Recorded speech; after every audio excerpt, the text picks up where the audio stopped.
Guys, so I'm just doing my work here, but I was wondering, can Kenya really be like Singapore? Can it really be like Singapore? Okay. So imagine siku moja, you just wake up and you find, voila, Nairobi looks like Singapore. Clean streets, fast public transport,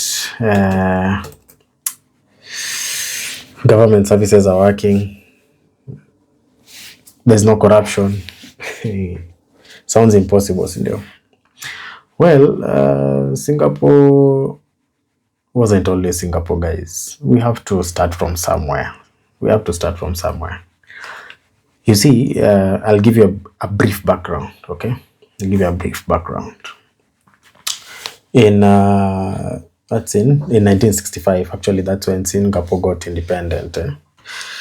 I mean, it was, of course, a rich country. Yeah, I mean, it wasn't a rich country.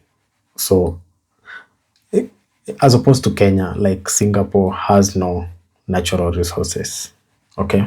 No oil, no gold, very little land, and almost no natural resources, basically, okay?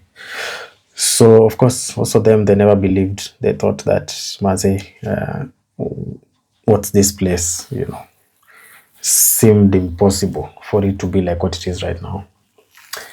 Of course, they invested more in education, and they decided to build roads, their ports, their airports and all that, which of course attracted investors, and of course they made sure that government services were working. Now let's come back home. So let's talk about Kenya.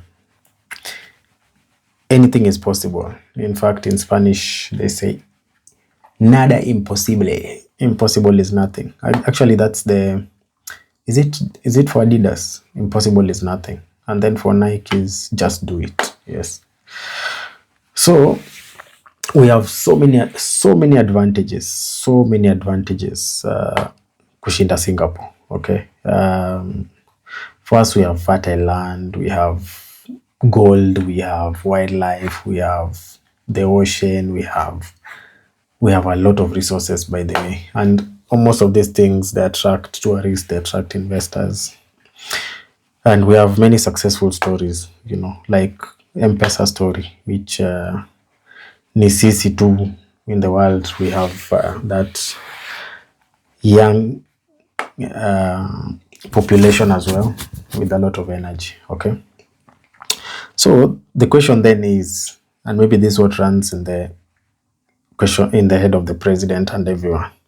If we have all these advantages, why are we still behind, guys? Just take a moment and think about it. Think about it. And Kenya, but it's not like we lack anything. We don't lack anything. In fact, we have so much talent, okay? But then corruption wastes a lot of public resources, okay?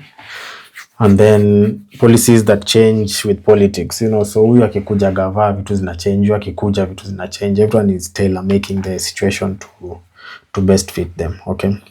Then of course that leads to poor planning. If things are not standard in a way, then definitely kutakuwa na some problem, okay?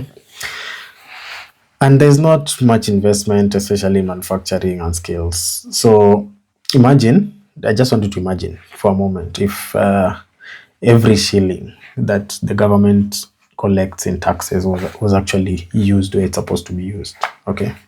Imagine if every public project was completed on time. Unasema kuna mabarabara zingine kwa mambo ya development tayari zishafanywa, but on paper zishafanywa, but ukienda kwa ground haziko, okay? Imagine if businesses would get permits. Like if today you just say, I want to start shipping things, I want to do, and Gava supports you, say, okay, go ahead.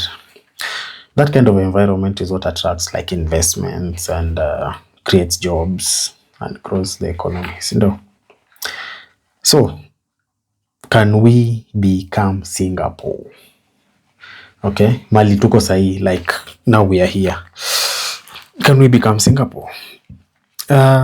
Maybe not in the sense of looking exactly the same. Of course, Singapore is small compared to Kenya. So it's like, Kenya is more big and more diverse. But can we actually become one of the best and richest countries, especially in Africa? Of course, we can. I think if we make the right choices, that would work. Now I want to hear from you. Just put in the comment. What's one thing you think is holding Kenya back the most? Just one thing. But it is possible. But I think that shouldn't be the discussion. The discussion at the moment should be, we need to look at a big country in Africa, let's say Morocco, and we say, okay, you want to compete against Morocco. We need to look at where we are and try compete with the people that are around us. Okay? Yeah, but we have so much advantage. If policies didn't change with politics, we can make it to Singapore. What's your thoughts?